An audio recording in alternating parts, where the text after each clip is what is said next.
बिस्मिल्लाहिर्रहमानिर्रहीम। अस्सलाम वालेकुम नाज़रीन, मैं अहमद फ़वाद हूँ। आप यूट्यूब चैनल देख रहे हैं। नाज़रीन, आज तारीख़ है 12 दिसंबर और दिन है जुमेरात का। दो डेवलपमेंट्स हुई हैं जी, तफ़सीलात आपके साथ में शेयर करूँगा।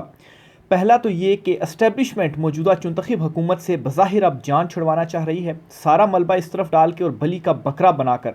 खैर ये है भी चुनतखब, और दूसरी तरफ शहबाज शरीफ भी 26 नवंबर का जो मामला है ख़ास तौर पर वो मामला डाल रहे हैं एस्टेब्लिशमेंट पर, और एस्टेब्लिशमेंट को अपने साथ बड़ी चालाकी से शामिल कर रहे हैं। कुछ एक्सक्लूसिव तफसीलात आपके साथ में शेयर करूंगा। दूसरे नंबर पर जी नवाज़ शरीफ बड़े बुरे फंस गए हैं और एक मरतबा फिर से 5 साल के लिए नाअहल हो रहे हैं, और ऐसा नज़र आ रहा है कि नवाज़ शरीफ बाकायदा तौर पर जाल में फंसे हैं। इस पर भी कुछ एक्सक्लूसिव तफसीलात हैं जी, आपके साथ में शेयर करूँगा। आगे बढ़ने से पहले अगर आपने चैनल को सब्सक्राइब नहीं किया तो इसे सब्सक्राइब कर लें। वीडियो अच्छी लगे तो लाइक कीजिएगा और इसे शेयर भी ज़रूर कीजिएगा, ताकि हुकूमती फायरवॉल जो कि इंस्टॉल की गई है वीडियोस को रोकने के लिए, उस फायरवॉल का मुकाबला किया जा सके और ग्राउंड रियलिटीज़ इमरान खान साहब से मुतलिक जो ख़बरें हैं वो आपको आगाह कर सकें। तो पहली जो बड़ी डेवलपमेंट हुई है जी, आपके साथ में एक बयान शेयर करना चाहता हूँ। ये है कामरान शाहिद साहब, ये निजी टीवी चैनल के एंकर पर्सन है, और इनके हवाले से ये ख्याल किया जाता है कि ये भी खुद साख्ता एस्टेब्लिशमेंट के तर्जुमान हैं, जिस तरीके से फैसल वावड़ा है। खैर फैसल वावड़ा तो बहुत ही ज़्यादा ओपन है ना। तो कामरान शाहिद साहब ने बड़ी खरी खरी सुनाई है मुस्लिम लीग नून को। क्या कहा है पहले ये सुनिए, फिर फैसल वाडा पे मैं आता हूँ, फिर इन दोनों पॉइंट्स के साथ अपनी जो मेन बात मैं आपके सामने इस्टेब्लिश करना चाह रहा हूँ वो आपको समझाने की कोशिश करता हूँ। कामरान शाहिद साहब कहते हैं कि नून लीग कितनी गिरी हुई है, फैसल वावड़ा के भाई भी इंजेक्शन लगा लगा के थक गए हैं। नून लीग कितनी गिरी हुई है, फैसल वावड़ा के भाई इंजेक्शन लगा लगा के थक गए हैं। फैसल वावड़ा के भाई, यहाँ पर जो इशारा है कामरान शाहिद साहब का, वो ताकतवरों की तरफ है, वो बज़ाहिर एस्टेब्लिशमेंट की तरफ है। नून लीग वाले इतने नाशुक्रे हैं कि इनके मुकाबले में पीटीआई का कोई उम्मीदवार खड़ा नहीं होने दिया गया, तस्वीर नहीं आने दी उनके किसी मुखालिफ की। फॉर्म 47 क्या कुछ नहीं किया इनके लिए, ये फिर भी हार गए हैं और वो जीत गए, यानी कि इमरान खान जीत गया। ये कामरान शाहिद साहब हैं जो कि इतराफ़ करें, और ये वही कामरान शाहिद हैं जो लापता अफराद के जो इंटरव्यू है अचानक से वो कर देते हैं, वहाँ पर मुज़म्मतें होती हैं और फिर उसके बाद जो है वो उनकी जान छूट जाती है। तो ये कामरान शाहिद साहब हैं, ये बड़ा इतराफ़ कर रहे हैं, और अचानक से जो तोपों का रुख है वो मुस्लिम लीग नून की तरफ यहाँ से भी कर दिया गया, यानी कि मीडिया के ऊपर भी अब ये बयानिया बनने लग पड़ा है। जो तफसीलात ख़बरें या जो टीवी चैनल्स के ऊपर शोज़ वगैरह चल रहे हैं कि ये सब कुछ नून लीग चुनतखब हुकूमत का किया धरा है, इनको सारी सहूलतकारी हमने की लेकिन ये फिर भी नाअहल और नालायक निकले। दूसरी तरफ फैसल वावड़ा भी मुसलसल मुस्लिम लीग नून के हवाले से ये नाअहल और नालायक हैं और लंडे की ये एक्सपायर हो गए हैं। दूसरी तरफ इमरान खान को भी धमकियां दे रहे हैं कि बुशरा बीबी को तलाक दो, और ये वो इस वजह से कि इमरान खान मान नहीं रहे, इनको डील नहीं दे रहे, तो गुस्से में आकर ये बातें इमरान खान को भी की जा रही हैं। लेकिन दूसरी तरफ ये भी बयानिया एक बन रहा है जी कि एस्टेब्लिशमेंट अब इस चुनतखब हुकूमत से जान छुड़वाना चाह रही है। अब नाज़रीन यहाँ पर हो क्या रहा है, एक तो ये चीज़ एस्टेब्लिश हो रही है, बयानिया बन रहा है कि एस्टेब्लिशमेंट नून लीग से जो है वो छुड़वाना चाह रही है और सारा मलबा उनके ऊपर डाल रही है। दूसरी तरफ शहबाज शरीफ या मुस्लिम लीग नून जो है वो भी एस्टेब्लिशमेंट को पकड़े हुए है, और इस तरह की कुछ चीज़ें उनकी तरफ से सामने आ रही हैं कि ये भी हमारे साथ हैं, आप भी हमारे साथ शामिल हैं। बड़ी चालाकी के साथ ये किया जा रहा है। मिसाल के तौर पर 26 नवंबर का जो मामला था उसमें शहबाज शरीफ ने कहा जी कि जो कुछ भी हुआ ये इसमें सिपा सलार और एजेंसी जो है उनकी मदद और मुआवनत शामिल थी, उनको अपने साथ नथी कर लिया। राना सनाउल्लाह भी कहते हैं जी कि हम कौन है, असल में तो इदारे हमारे अंडर कहाँ हैं, आपको पता है कि इस मुल्क में कौन किसके अंडर है। इस किस्म की हम बात करते हैं। राना सनाउल्लाह का ऑन रिकॉर्ड जो बयान है, स्टेटमेंट है, वो उनकी जानिब से दिया गया है। बोझ नहीं उठाना चाह रही अब एस्टेब्लिशमेंट, ये क्या हकीकत है, वाकई ये इनसे जान जो है वो छुड़वाना चाह रही है। एक तो ये बयानिया बन रहा है ना, और इस किस्म के बयानात भी आ रहे हैं, मीडिया के ऊपर भी ये चीज़ें जो है वो शो हो रही हैं। एक तो इसकी एक तो दो रीज़न्स, एक तो ये जी कि वाकई इनसे जान छुड़वाना चाह रहे हैं और इनकी जगह पर जो बिलावल जरदारी हैं उनको लेकर आना चाह रही है कि भाई अब इनको बर्दाश्त नहीं किया जाएगा। अवाम तो इनसे इतनी नफरत कर रही है कि अकेले भी इनको इलेक्शन लड़ने दिया जाए ना तो फिर भी लोग इनको वोट नहीं करेंगे। और दूसरा ये जी कि 26 तारीख के मामले के ऊपर ना इंटरनेशनली भी आलमी दबाव भी आ रहा है, और अवाम का भी इतना ज़्यादा दबाव बढ़ चुका है कि परेशानी का आलम यह है कि भाई इनके ऊपर मलबा डालो और ख़ुद की जो जान है वो छुड़वाओ। एक तो ये है। अच्छा, इसका एक और एंगल है माफ़ कीजिएगा। और वो एंगल बड़ा ज़बरदस्त है, वो भी आपके साथ जो है वो मैं शेयर करता हूँ। ये याद रखिएगा कि जो बात फैसल वावड़ा कहते हैं, अवाम जो है वो उसके उलट जाती है। यानी कि अवाम को भी पता चल गया कि फैसल वावड़ा किसके माउथ पीस और किसकी बात करते हैं, और अवाम में चूँकि उनकी हकीकत इस वक्त खुल चुकी है, तो फैसल वावड़ा जो कहते हैं अवाम उसका उलट करती है, या उलट जो है वो उस साइड पर जाती है। अब ये जो बन रहा है मामला, या बयानिया बन रहा है, गुफ्तगू वगैरह हो रही है कि ये इस्टेब्लिशमेंट जो है वो वन पेज फट गया है, इनके ऊपर मलबा डाल के जान छुड़वाना चाह रही है, और ये कर रही है जी कि ये सारा कुछ उन्होंने किया। अब इससे अवाम में क्या तासुर जाएगा जी कि ये तो अलहदा होने जा रहे हैं, वन पेज फट रहा है, तो इस मुंतखब हुकूमत से हमारी जान छूट जाएगी। तो इससे ये हो सकता है कि हमारी अवाम के दिलों में वापस वही जो जगह है वो बन जाए। एक ये चीज़, एक ये भी इसका एंगल निकलता है। फिर दूसरे नंबर पर जी बली का बकरा बना दिया जाएगा, उसके ऊपर जो है वो सारा मलबा डाल दिया जाएगा, ख़ुद को जो है वो सुरखरू करवा दिया जाएगा, और इस दौरान अगर इमरान खान हमें कोई भी डील दे देते हैं तो हम वापस आवाम में जो पजीराई है वो हासिल कर लेंगे। लेकिन ये जो बयानिया है इनका पिट इस वजह से रहा है कि अवाम इस चीज़ को एक्सेप्ट नहीं करने वाली, और ना ही इमरान खान इनको कोई डील देने वाला है। इवन के ये जो मिलिट्री ट्रायल की बात की जा रही है ना, इमरान खान साहब की मुंतखब हुकूमत जो कर रही है, मिलिट्री ट्रायल में क्या होगा कि इमरान खान जो है वो डायरेक्ट हो जाएंगे। इमरान खान अभी भी कहते हैं ना कि इस मुंतखब हुकूमत की क्या हैसियत है, इनके साथ मैं मुज़ाकरात करूँ, असल तो एस्टेब्लिशमेंट के साथ मैंने मुज़ाकरात करने हैं। तो जब मिलिट्री ट्रायल होगा ना, तो वहाँ पर तो फिर इस तरह से मीडिया कवरेज भी नहीं होगी, मुलाकातें भी नहीं होंगी, और वहाँ पर सब की मीडिया की नज़रों से भी खान साहब दूर होंगे, किन से वो मुलाकातें कर रहे होंगे, कोई वीडियो कोई फुटेज नहीं बनेगी।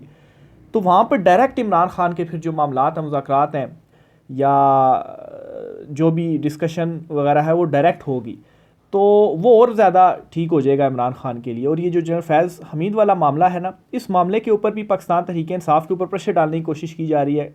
लेकिन इसमें भी क्या हो रहा है कि पीटीआई खुद ही अब ये कह रही ठीक है जी, ये इंटरनल मामला है, एहतसाब है, खुद एहतसाबिया होनी चाहिए, ठीक है।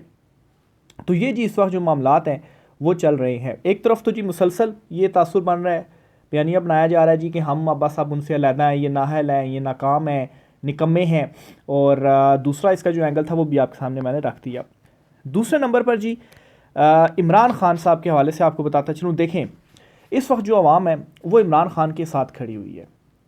इमरान खान, बहुत सारे लोग ये भी कह रहे हैं ना कि ठीक है इमरान खान जो है वो इनको डील दे दे, लेकिन जब इमरान खान बाहर आ जाए तो इमरान खान कहते कि बस ठीक है, कोई डील शील नहीं है, जब पावर में आ जाए उसके पास इख्तियार होगी, अवाम भी उसके साथ खड़ी हुई है।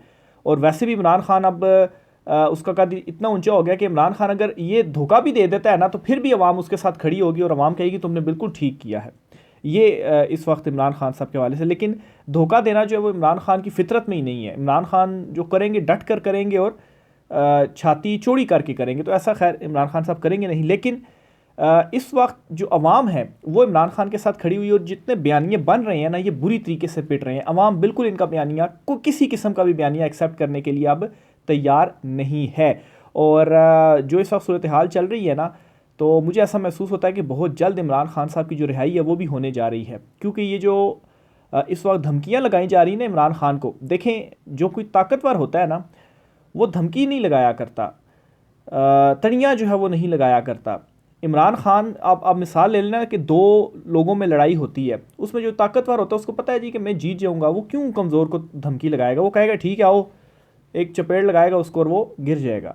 तो असल में जो ताकतवर हैं ये कमज़ोर हो चुके हैं, और इमरान खान असल में ताकतवर है, इसीलिए इमरान खान खड़ा हुआ है। और दूसरी तरफ से जी कोशिश की जा रही है धमकियों के ज़रिए किसी तरीके से इमरान खान जो है वो पीछे हट जाए।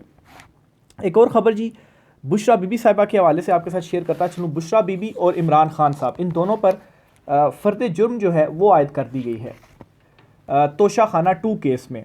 अब ये भी एक जाली किस्म का आप कहें जी केस है, इस पर आज अदालत ने फ़र्द जुर्म आयद कर दी है। केस की समाअत अडयाला जेल में हुई। स्पेशल अदालत के जज शाहरुख अर्जमट ने फ़र्द जुर्म जो है वो पढ़कर सुनाई। इमरान खान और बुशरा बीबी के ख़िलाफ़ तोशा खाना 2 केस में ये जो फ़र्द जुर्म है वो आयद की गई है। इस मौके पर इमरान खान के अलावा बुशरा बीबी जो हैं वो भी अडयाला जेल में मौजूद थीं। शाहरुख अर्जुमंड जो जज साहब हैं उन्होंने फ़र्द जुर्म पढ़कर सुनाई है। तोशा खाना 2 केस की समाअत 18 दिसंबर तक मुलतवी कर दी गई है। तो तो ये जी एक और नया मामला इमरान खान साहब के अगेंस्ट अब कर दिया गया है। और आज एक और जो बड़ी डेवलपमेंट सामने आई है वो ये है कि इस्लामाबाद जुडिशल कमीशन का और जुडिशल कौंसल का इजलास बुला लिया गया है चीफ जस्टिस की जानिब से। और साथ ही साथ जो 26वीं आईनी तरमीम का मामला है इस पर जो सुप्रीम कोर्ट ऑफ पाकिस्तान में दरखास्तें दायर की गई थी इन पर डायरी नंबर लगा दिया गया है। अब ये ऐसे होता है जी कि कोई भी दरख्वास्त जब आती है उसके ऊपर पहले डायरी नंबर लगता है, उस डायरी नंबर के बाद ये दरख्वास्त आगे जाती है और समाअत के लिए मुकर्रर होती है। डायरी नंबर लगाने का मतलब ये हो गया है कि जी इस दरख्वास्त के ऊपर कोई एतराज़ात नहीं है, ये दरख्वास्त एक्सेप्ट कर ली गई है, अब इसको समाअत के लिए मुकर्रर करना है और कौन सा बेंच होगा ये डिसाइड करना है। तो इनिशियल ये हो गया है 26वीं आईनी तरमीम की जो दरखास्तें थी, कोई 12-14 दरखास्तें जितनी भी दरखास्तें थी इनको जो है वो डायरी नंबर लगा दिया गया है। अब ये होंगी आईनी बेंच में ही समाअत के लिए मुकर्रर। इवन के जस्टिस मंसूर अली शाह साहब ने इस पर एतराज़ उठाया था कि फुल कोर्ट होना चाहिए, और अगर फुल कोर्ट जो है वो इस 26वीं तरमीम को ही उड़ा देता है तो फिर आईनी बेंच के फैसले कहाँ पर जाएंगे, तो आईनी बेंच के सामने ये नहीं लगनी चाहिए। लेकिन चीफ जस्टिस या अफरीदी साहब जो है वो कहते हैं नहीं जी ये तो आईनी बेंच के सामने ही जाएगा, और आईनी जो कमेटी एक है जो आईनी बेंच के सामने मुकदमात लगाती है वो इस चीज़ का फ़ैसला करेगी। तो अब डायरी नंबर तो लग गया, अब वो फैसला किया जाएगा जी कि ये कब समाअत के लिए मुकर्रर होनी है और कब आईनी बेंच के सामने ये समाअत के लिए मुकर्रर होनी है। तो आईनी बेंच के सामने जाएगी। अब आप देखेंगे दुनिया में कहीं ऐसे नहीं होता कि जो बेनिफिशरी हैं उन्हीं के खिलाफ दरख्वास्त आई है और उन्हीं के सामने समाअत के लिए मुकर्रर हुई है। देखिए 26वीं तरमीम से किसको फ़ायदा हुआ या 26वीं तरमीम के बाद क्या हुआ, आईनी बेंच बनाना, और आईनी बेंच में वो सारे जो जजेस हैं हुकूमत ने अपनी मर्ज़ी से उस आईनी बेंच में जो है वो शामिल किए और तरमीम भी हुकूमत ने की। तो ये तरमीम फिर उन जजेस के सामने कैसे लग सकती थी, इसे फुल कोर्ट के ही सामने मुकर्रर किया जाना चाहिए था, लेकिन खैर ऐसा नहीं हुआ। आखिर में जी नवाज शरीफ के बयान हल्फी वाला क्या मामला है। देखें आदिल बाज़ई का केस था, लास्ट व्लॉग में मैंने इसको रिपोर्ट किया, आपको बताया कि आदिल बाज़ई को डी सीट किया था इलेक्शन कमीशन ने और सुप्रीम कोर्ट ने इन्हें वापस बहाल करते हुए इलेक्शन कमीशन का फैसला कलअदम करार दे दिया। अब इन्हें डी सीट किस बुनियाद पर किया गया था, हुआ ये था जी कि नून लीग ने क्लेम किया जी कि ये तो हमारे रुकने कौमी असम्बली है, ये इलेक्शन बेशक आज़ाद लड़े लेकिन आज़ाद जीतने के बाद ये नून लीग में शामिल हो गए थे। और इस हवाले से जो पार्टी हेड हैं यानी कि नवाज शरीफ, उन्होंने एक बयान हल्फी एफिडेविट भी दिया। इलेक्शन कमीशन ऑफ पाकिस्तान ने जो कि बिल्कुल तौक़ात के मुताबिक था, उन्होंने फैसला दिया ठीक है जी ये तो मुस्लिम लीग नून बिल्कुल ठीक कह रही है, आदिल बाज़ई को डी सीट कर दिया गया। हालांकि आदिल बाज़ई का ये कहना है जी कि मैं तो सुन्नी इत्तेहाद कौंसिल में और वहाँ का मेरे पास एफिडेविट है और मैं वो जो है वो सबमिट भी करवा रहा हूँ, लेकिन इलेक्शन कमीशन ने नहीं माना। तो इस फैसले को आदिल बाज़ई ने चैलेंज किया था सुप्रीम कोर्ट ऑफ पाकिस्तान में। सुप्रीम कोर्ट में आज क्या हुआ है कि उन्होंने इलेक्शन कमीशन का फैसला कलअदम करार दे दिया है। कुछ रोज़ पहले इसको पहले मुअत्तल किया गया, इलेक्शन कमीशन को नोटिस जारी करके आज जवाब मांगा गया, और आज इलेक्शन कमीशन से जब सवालात पूछे गए ना तो वो खामोश थे, उनके पास कोई जवाब नहीं था और साफ ये लग रहा था कि इन्होंने जो फ़ैसला दिया ख़ुद इसको ये डिफेंड नहीं कर पा रहे। बहरहाल इसमें जी चूँकि जो नवाज़ शरीफ का बयान हल्फी था वो फिर इसमें झूठ पर मबनी साबित हो गया, ऐसे कि अपील एक्सेप्ट कर ली गई सुप्रीम कोर्ट की जानिब से आदिल बाज़ई की कि ठीक है आपका ये बयान हल्फी जो है वो ठीक है और आप जो है वो दोबारा आपको सीट पर बहाल किया जाता है। तो इसका मतलब है कि नवाज शरीफ ने जो बयान हल्फी दिया था कि ये तो नून लीग में शामिल हो गया है, उसको वो अप्रूव नहीं कर सके। तो इस पर जी तहरीरी हुक्मनामा भी सामने आ गया है। तहरीरी हुक्मनामे में सुप्रीम कोर्ट ने और ये शॉर्ट ऑर्डर आया, इसमें जी जो नवाज शरीफ का बयान हल्फी है उसको डिफेक्टेड करार दे दिया है। अब इस डिफेक्टेड बयान हल्फी को बुनियाद बनाते हुए नवाज शरीफ के अगेंस्ट सादिक और अमीन की शिक लगाते हुए नाअहली का जो मुकदमा है वो बन सकता है अगर पाकिस्तान तहरीक इंसाफ इसके ऊपर ज़रा एक्टिव होती है। और इसमें जी 5 साल की नाअहली है जो कि नवाज शरीफ को एक मरतबा फिर से हो सकती है। तो ये एक बारीक वारदात के तौर पर भी देखा जा सकता है, क्योंकि दूसरी तरफ जो एक ये तासुर बनता जा रहा है कि नून लीग और जो एस्टेब्लिशमेंट है इनमें तलाक होने जा रही है। और फैसल ऑर्डर ने खैर ये तलाक का लफ्ज़ इस्तेमाल किया था और कहा था कि सिस्टम को नून लीग को तलाक देना पड़ेगी। एक तो इमरान खान साहब के हवाले से बात की थी ना, एक ये भी बात की थी कि सिस्टम को नून लीग को तलाक देना पड़ेगी। तो ये हो सकता है कि ये एक जो है वो किस तरह से तलाक दी जाएगी, तो इसी बुनियाद के ऊपर नाअहली भी हो सकती है, तो फिर इस तरीके से भी जो तलाक है वो दी जा सकती है। तो उसके साथ जोड़ के अगर देखा जाए तो ये एक जो है वो मेरी अंडरस्टैंडिंग इसके ऊपर बनती है। बहरहाल जी देखें क्या आगे होता है, तफसीलात आपके साथ में शेयर करता रहूँगा। राय का इज़हार कीजिएगा, इजाज़त दीजिए, अल्लाह हाफ़िज़।